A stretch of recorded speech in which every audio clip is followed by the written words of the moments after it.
Bueno, este es un tema para vos, Jesús, un tema geopolítico, ¿verdad? Porque, bueno, yo siempre le digo eso a mis alumnos de la facultad. ¿Ustedes creen que hay escasez porque hay guerras o hay guerras porque hay escasez? Podemos ver acá cómo se superponen los mapas, mapas mundis de los recursos naturales estratégicos y de los conflictos también y las guerras que hay en el mundo, ¿no es cierto? Ya sea porque hay un recurso natural estratégico en esa zona o porque es un paso también estratégico, una vía de salida de algún recurso natural estratégico.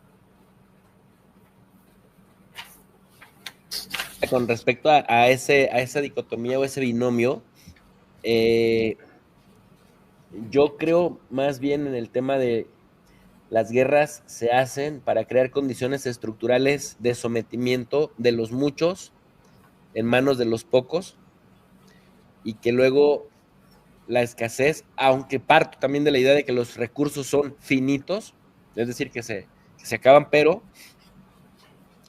creo que la escasez es un concepto también creado artificialmente para someter a quienes se les generan necesidades artificiales. Y como muestra, por ejemplo, ¿no? Sí, República Democrática del Congo, un país súper archimega rico en casi todos los minerales que uno guste y desee, y la gente extremadamente pobre. ¿Cuál es la estructura de prácticas que nos explica por qué un país tan rico como la República Democrática del Congo tiene población tan pobre? No es la escasez, sino la explotación de los recursos y su distribución fuera de ese país. Y, por ejemplo, tú recordarás recientemente, hace un año, Níger que se desvincula de Francia, Níger con población extremadamente pobre y Francia dependiendo del mineral que le enviaba a Níger casi regalado para que una tercera parte del sistema eléctrico francés funcionara padrísimo, hermoso. Y en ese sentido dice uno, bueno, no es la escasez, sino la distribución. Y de y hecho, las guerras pues justamente se llevan a cabo para crear nuevas estructuras, nuevas condiciones que permitan a unos pocos, bueno, pues controlar la mayor cantidad de esos recursos y crear necesidades artificiales.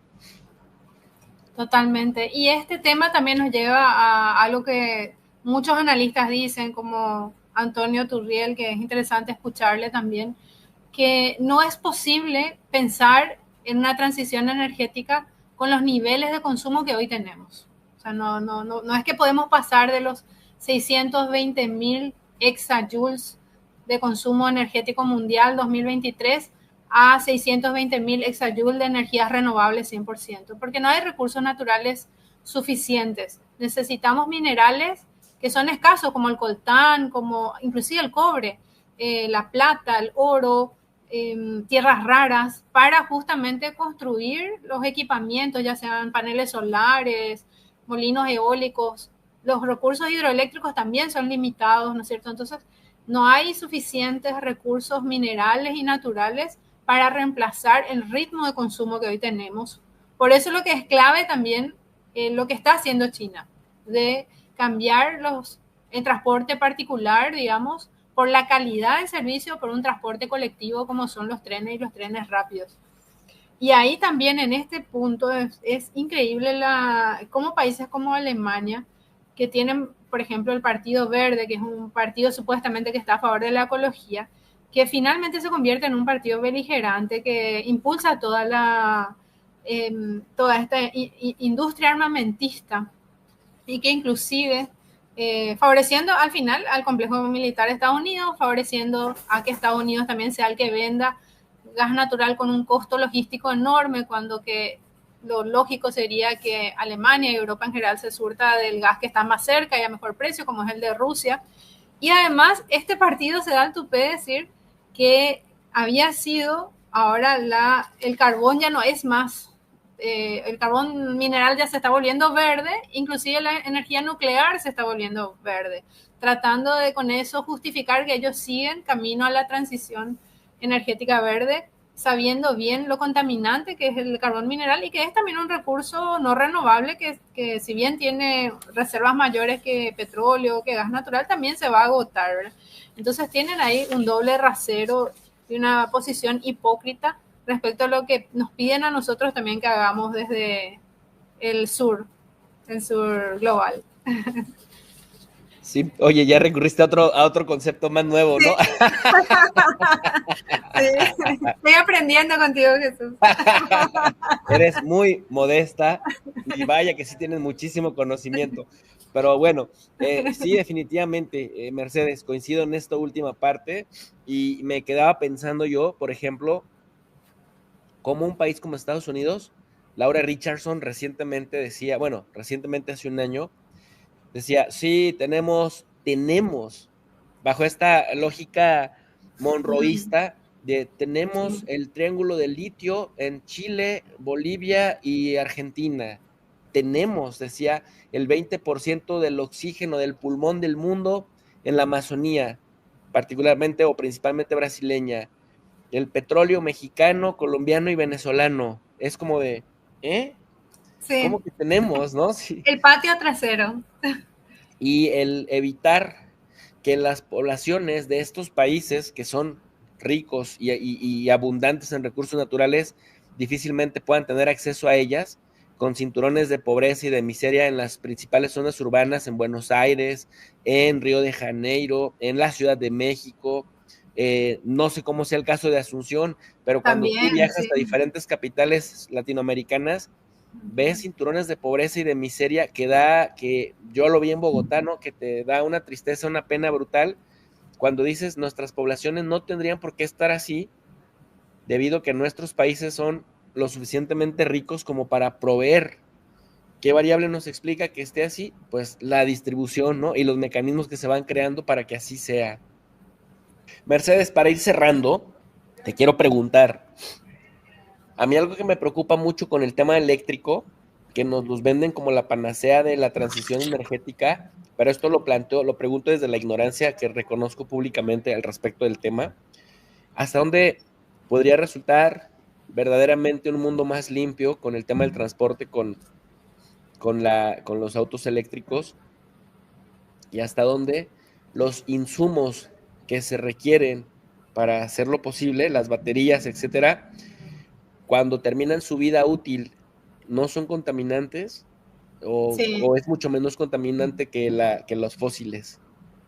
No, en realidad que ese es un problema de cambiar de un vehículo particular a combustible a un vehículo particular eléctrico, individual o digamos así familiar, ¿no es cierto? Ese es un problema muy serio porque realmente no es un cambio estructural. ¿Qué es lo que hace? ¿Cuál es la diferencia? Que disminuye la polución del aire en la ciudad. Esa es una diferencia porque el combustible sabemos que emite gases, humos, etcétera, contaminantes y la electricidad no.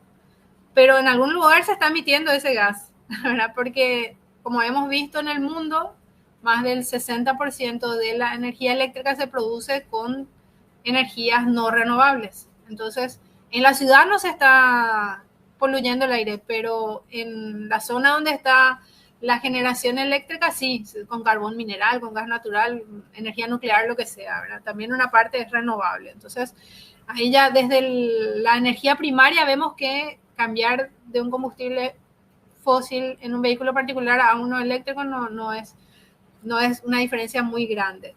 Y además, no solamente es la batería, todo lo que tiene que ver con la electrónica también es basura electrónica, que es de un tratamiento bastante complejo. Las baterías de litio todavía no se sabe qué se va a hacer con ellas. Algunos dicen que se pueden usar como condensadores, pero eso no es algo que se use muy masivamente. Ahí hay todo un problema de uso, disposición final. Y además estamos hablando de recursos minerales que no son renovables. Ningún recurso mineral es renovable en sí. Inclusive hasta se discute si el agua es renovable. Porque a medida que vamos contaminando el agua, ¿no es cierto? Y se reduce nuestra disponibilidad de agua dulce, entonces también vamos perdiendo ese recurso. Por más que el agua se pueda evaporar y volver otra vez a condensar y el ciclo del agua debería permitir que tengamos agua siempre. Si estamos contaminando los cursos de agua, realmente hasta eso está en discusión, por decirte, Jesús, ¿qué serán los minerales? Que como el litio dentro de todo es un mineral bastante abundante, pero hablábamos del coltán, de las tierras raras, de la plata, del cobre, todos son minerales que no existen, por eso es que no existen infinitamente, por eso es que la verdadera transición se da cuando cambiamos de lo individual a lo colectivo, y ahí tiene muchísimo que ver con terminar con la sociedad de consumo, ¿no es cierto? Tenemos que cambiar el modelo de sociedad de consumo que es el que nos impulsa a tener cada uno nuestro vehículo particular, además de que en muchos países como los nuestros, los sistemas de transporte son, en Paraguay, por ejemplo, son totalmente privatizados, pasan muchísimos países de muy mala calidad, le llamamos las chatarras a los Sí, micros, a los vehículos. sí, Entonces, chatarras andantes. sí, entonces hay pocas posibilidades también para la gente. Acá en Paraguay, por ejemplo, aumentó muchísimo el uso de las motos, porque claro, la gente no puede llegar tarde a su trabajo, pierden el trabajo por eso. Entonces hay una parte que como ciudadanos podemos hacer, pero realmente los cambios estructurales se tienen que hacer desde políticas de Estado, que impulsen justamente, como en China está sucediendo, el uso de transportes masivos de alta calidad que hagan que la gente prefiera usar ese transporte antes que su vehículo particular.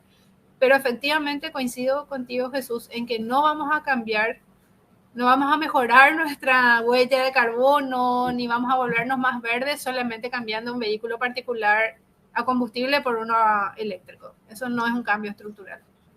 Sí, lo cambio estructural es justamente lo que permea toda la estructura en profundidad. Oye, y esto no estaba en el script, pero los paneles solares, o sea, hasta dónde el que tengas en un, por ejemplo, en un rancho, en un pueblito chiquito, paneles solares, sobre todo estos pueblos aislados, pero también cada vez se ve más en las grandes ciudades, eh, Sí.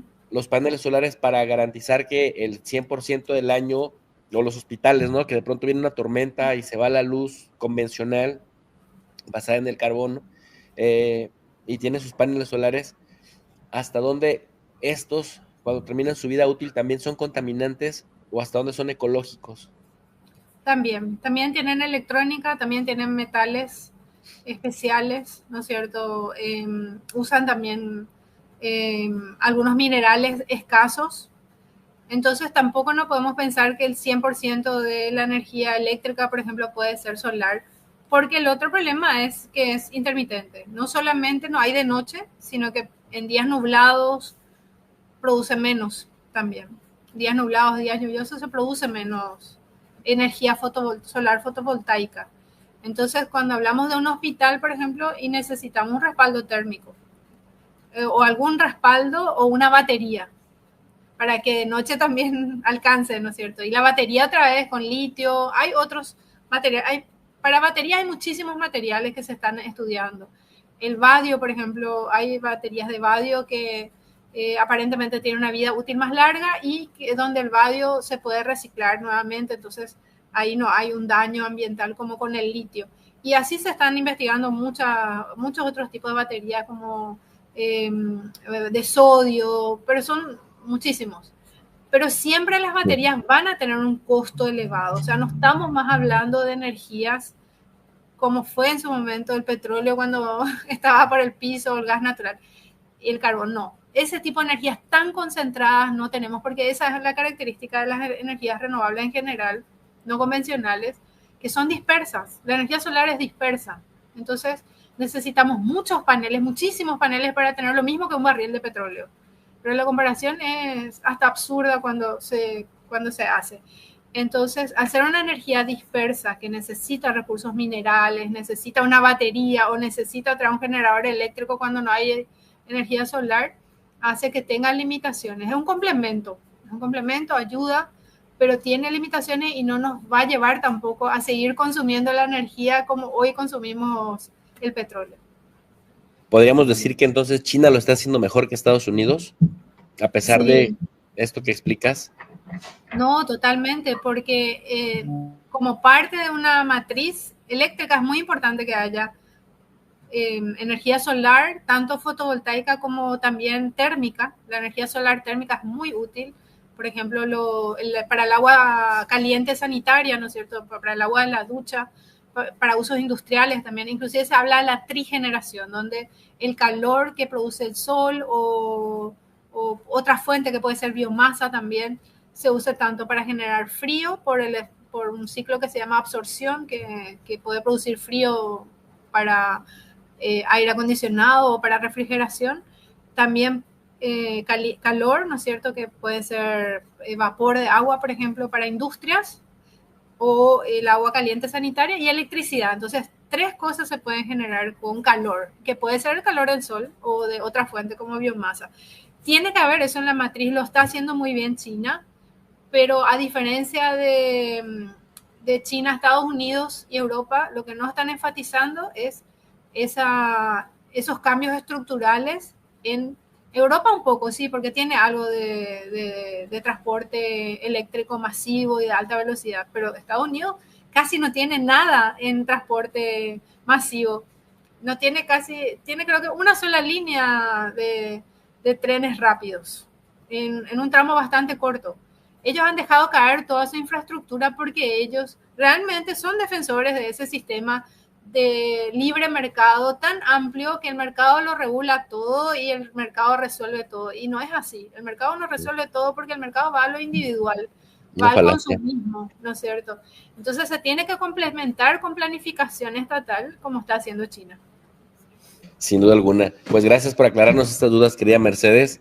Y bueno, pues por esto entonces podríamos afirmar que China le está dando una bofetada a Estados Unidos y al sistema económico y de producción que representa Estados Unidos, que como bien dices, se ha quedado en el medioevo, ¿no? Cuando uno va a China, la gente que solo conoce Estados Unidos, luego hace mofa de que en nuestros países en América Latina no se tiene la infraestructura que se tiene en Estados Unidos, pero luego esos que no van a China piensan ensimismados que en Estados Unidos está el verdadero desarrollo en infraestructura y uno cuando te pones a hacer un análisis comparativo te das cuenta que a pesar de su ley justamente que se aprobó, esta ley bipartidista con Biden, que era la que más presumía de la inversión en infraestructura, bueno, pues básicamente ya se van quedando años atrás de los chinos porque cuando vas a China, bueno, pues ves con todo y que todavía les hace falta mucho trabajo, pero sí ves que ya adelantaron a Estados Unidos en muchas